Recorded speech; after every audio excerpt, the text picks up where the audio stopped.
दोस्तों साथियों, हक़ मौजूद सिंध मौजूद अचो त किताब पढ़ूं सिलसिले जे 195 ॾींहुं हाज़िर आहियां सिंध सारंग। अॼु 3 मई 2020 ईस्वी ते यादि रहे त हीउ सिलसिलो असां 22 अक्टूबर 2019 ईस्वी ते शुरू कयोसीं।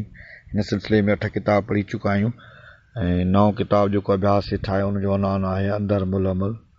हीअ किताब मोहतरम साईं हैदर अली लिगारी साहिब जो लिखियलु आहे, जेको मई 1998 ईस्वी में न्यू फीड्स पब्लिकेशंस टरवलीबंद हैदराबाद सिंध पारां छपायो वियो।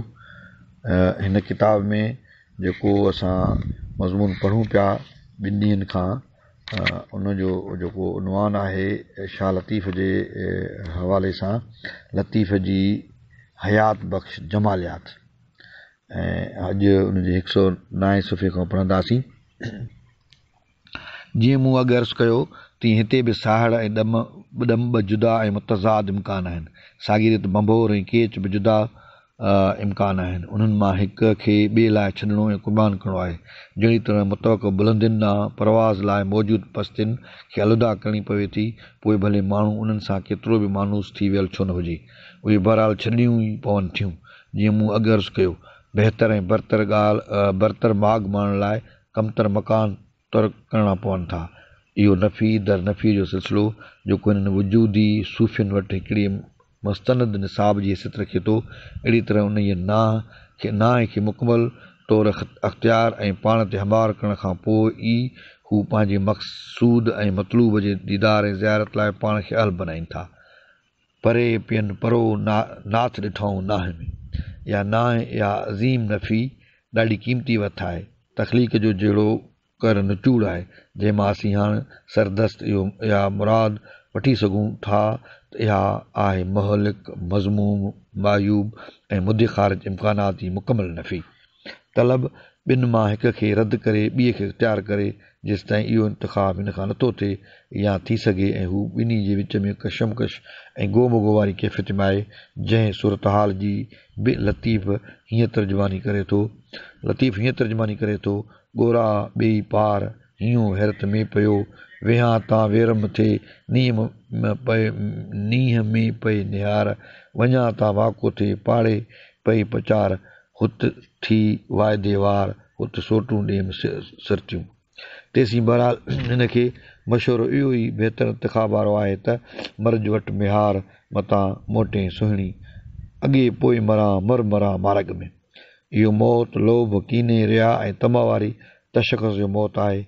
उन्हनि खे दफ़न करे बेलोसीअ बेरियाई ऐं लातमईअ वारे नई नरीअ वजूद खे माण्हू आहे। इहो आहे एहतियाज खां बालातर बेनियाज़ तशख़ुस, जंहिंखे हासिल करण लाइ हिकिड़ी पूरे निज़ाम जराहत मां गुज़रणो आहे, जंहिंजो लतीफ़ वटि गुनागून तज़किरो आहे। जीअं उहो नओं जनम नओं फ़हम या को ॿियो फ़हम हासिल थी सघे।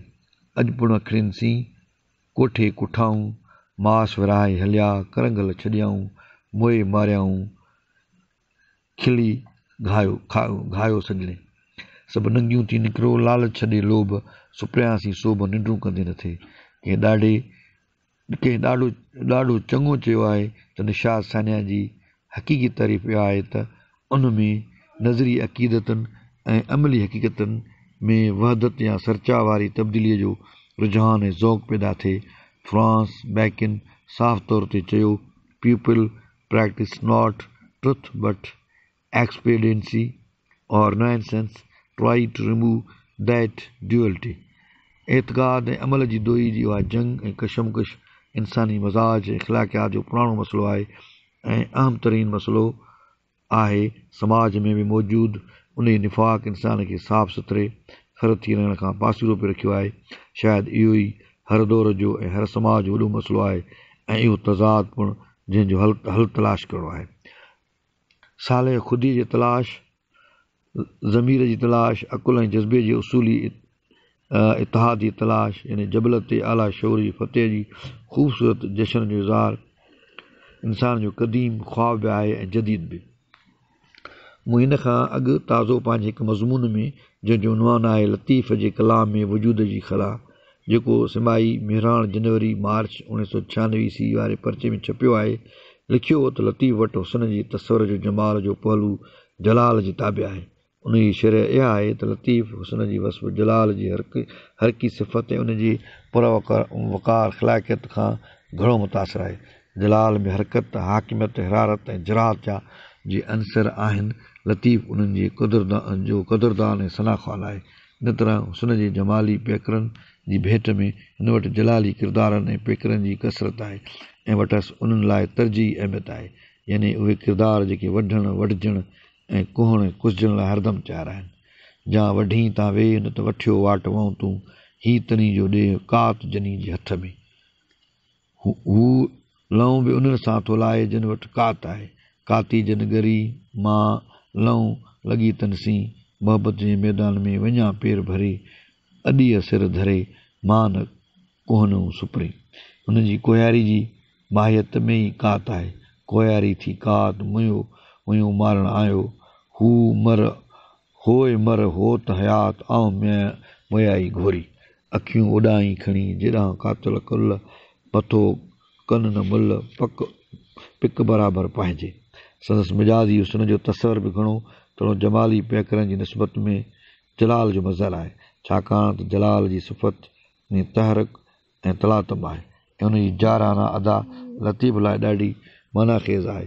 हू मूमल जे मिजाज़ी अंग अखि जे हुस्न जो ज़िक्र बि जो हीअं थो करे, मूमल खे मिजाज़ या अखियुनि में अंबूर हणी हाकमनि खे पट निहारे पूर घोट पीणीअ घूर जे वयासीं वधिया।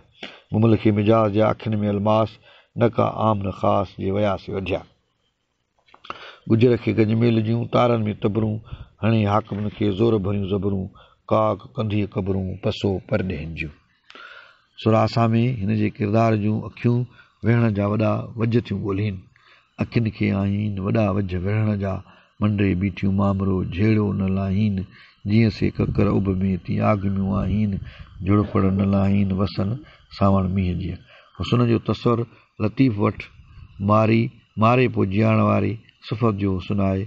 मरी जीव त माणे जानब जो जमाल। इन में जराहत आहे, उहो इंसान जी माहियत में इनकलाब आणण खेसि नओं बामाना जनम वठण लाइ संदसि वजूद खे न रुॻो झंझोड़े थो, पर वढे चीरे चिचरे साड़े ॿारे रख करे थो, जीअं उहो हिकिड़ी नई तख़लीक़ी हैत ऐं सांचे क़ाबिल बणिजी सघे। इहो तजदीद, रिन्यूअल ऐं तश्कील नो रिकन्स्ट्रक्शन जो जेको अमल प्रोसेस आहे, उन जो लतीफ़ सख़्तीअ सां कयल आहे ऐं ज़ाहिर आहे रिकन्स्ट्रक्शन सवाइ डिस्ट्रक्शन जे मुमकिन न आहे। अॻी आदत मट अघा आजिज़ न थिए त इहा वढ टुक पचण पजरण पुरज़ाद थियण नए जनम लाइ ई आहे। उन जे तख़लीक़ी कर्ब मां गुज़री नओं रूप इख़्तियार करणो आहे। सिर सांधाण करे पुछ जो घर लोहार जो, धकन हेठि धरे मां न गॾिनी रुकसी। अमीं ॾिसंदो त लतीफ़ वटि इहो इन सिलसिले जो हिकिड़ो पूरो निज़ाम तश्कील आहे।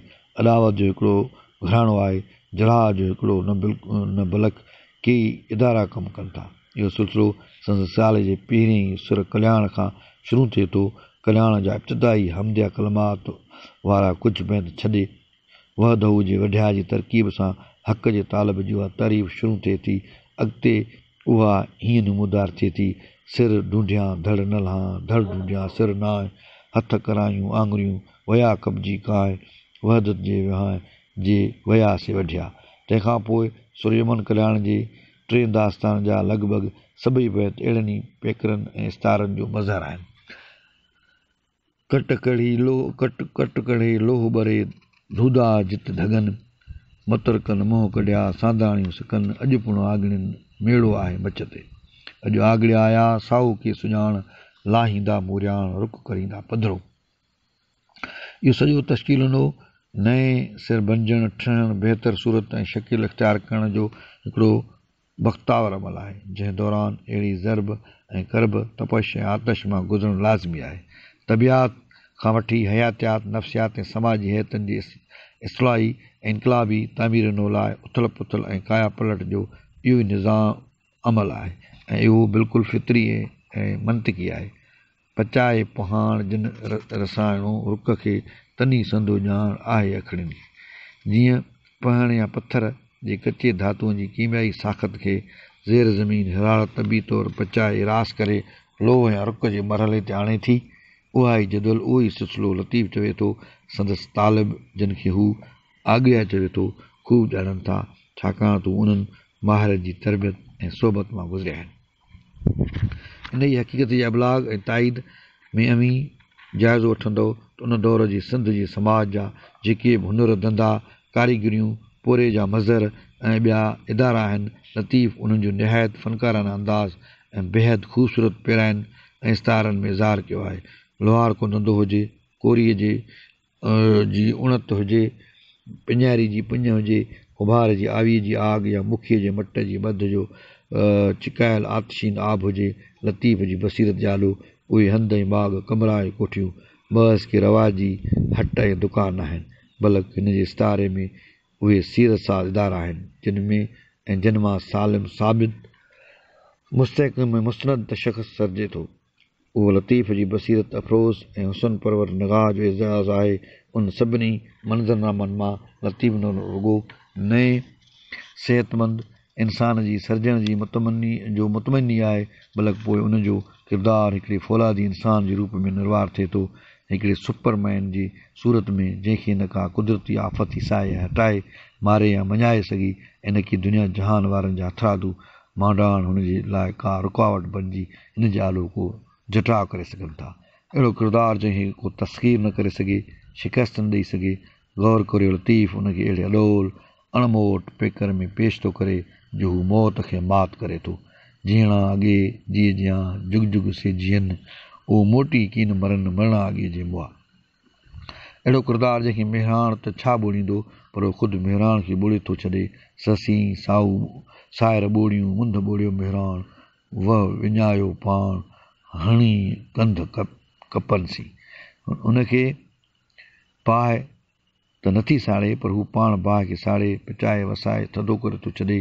पतंग चाहीं पाण खे त अची आग हुजाए, पचण घणा पचाया तूं पचण खे पचाए, वाक़ती वसाए आग ॾिजे आम खे। त हू हिकिड़े अहिड़े लाफ़ाने तशख़्ख़ुस खे तख़लीक़ करे थो जो हिन जे तसवर में मुख़ालिफ़ ऐं मुक़ाबिल सिमत खां कंहिं बि तबाह कुन सुरताल खे ख़ुदि तबाह करे थो छॾे। हिन वटि फ़रार न आहे, हू सख़्तगीर सुरताल सां मुक़ाबिल थियण जो हौसलो आछे थो, बल्कि हू ॾाढी ज़ात जे चैलेंज खे क़बूल करे थो। जोगी ॾाढी ज़ात, सामी ॾाढी ज़ात, मां क़बूलिया कापड़ी।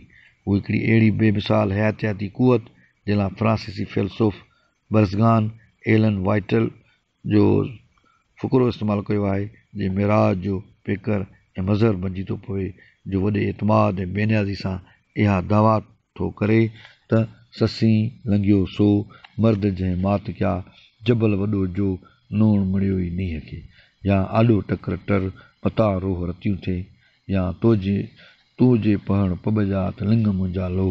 त असांजे हिन सुंवारे साईंअ जे कलाम में उहो आदर्शी किरदारु जा बजा हयात बख़्श करिश्मा ऐं मौजा पसाईंदो रहे थो ऐं असांखे उत्साहींदो रहे थो।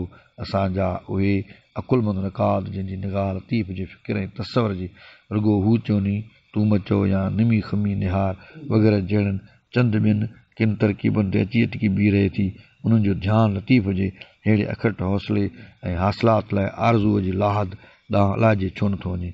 बहितर आहे त हू ख़ुदि पंहिंजे तनक़ीदी बसीरत जे अफ़लास जो जाइज़ो वठनि, वरना लतीफ़ जेको हवा बाहि पाणी पहाड़ ऐं सहरा जी ॿिन्ही अफ़रेतनि खे न रुॻो ललकारे थो, पर उन्हनि खे ज़ेर करे पंहिंजी ताबे में मती करे थो ऐं उन्हनि खे तस्कीर करण जा हौसला अचे थो। उन शख़्स जे फ़िक्र ऐं नज़र सां अहिड़ो उशातिरो वर्ताव असांखे हरगिज़ नथो सुहे। हू त इंसान जे अला तर शर्फ़ ऐं अज़मत जो अमीन आहे। हुन जा तसवर, किरदार ऐं आदर्श अमी भले वरी वरी परखे ऐं जाचे ॾिसो जे अव्हां जी बसीरत हिन जे वसत ऐं रुफ़त जो साथ ॾेई सघे। ठीकु आहे, जेके लतीफ़ हिकु हंधि चवे थो हू चवनी तूं मचो, त ॿिए हंधि चवे थो हण भला विड़ भाकुरे, कॾहिं चवे थो सॼण जे सारीं तन रोयो विहामे रातड़ी, ऐं वरी कंहिं वक़्तु चवे थो सॼण जे सारीन से न रोअन न चवनि की, कॾहिं चवे थो कहां त केचां परे विहां तां वटि मूं भले ॾोरे भूं अबस आरी ॼामल, त किथे चवे थो जीअं जीअं तपे ॾींहुं तीअं तीअं ताणे पंध में, या जीअं जीअं भिॼे राति तीअं तीअं ताणे पंध में। त इहे के ॿ लतीफ़ न आहिनि, न इहे के अहिड़ा तज़ाद आहिनि जंहिंजो तावील निबेरो या तदारक न थी सघंदो हुजे। शर्त फ़क़ति नज़रियाती या एतक़ादी तअसुब अजाई ज़िद ऐं होॾ खां परहेज़ ऐं इल्मी बसीरत ऐं इदराक जी मुनासिब सरमा ऐं सलीक़े जो आहे। असांजा ई सदा तकिड़ा यार या पूरो पढ़नि नथा, जे पढ़नि था त कढ़नि नथा, जे कढ़नि था त कढ़ियो वरियो ठरनि नथा ऐं ठरियो आठरजनि नथा, जीअं संदन तनाज़ुर साफ़ शवाब बणिजे ऐं उन में गर्दिश पज़ीर खे नक्श ऐं अक्सर चिटाई सां ॾिसी सघनि ऐं उन्हनि जी माहियत खे सम्झी सघनि। हिननि ज़ोरावरनि खे केरु कीअं सम्झाए त हिकु त ही शाइर जी असलो बयानु ऐं तर्ज़ एसास जो तनो आहे, ॿियो त इहे हिन जी पंहिंजी फ़िक्री नज़रियाती ऐं विजदानी वारदात ऐं तफ़हीमात जी इर्तिक़ाई कैफ़ियत ऐं माहियत में रूनमा थींदड़ तब्दीलियुनि जा अक्स आहिनि। साथ सलामत सिंध सलामत, सिंध सारंग घुटकी सिंध। दोस्तों साथियो, हक़ मौजूद सिंध मौजूद, अचो त किताब पढ़ूं सिलसिले जे 195 ॾींहुं हाज़िर आहियां सिंध सारंग। अॼु 3 मई 20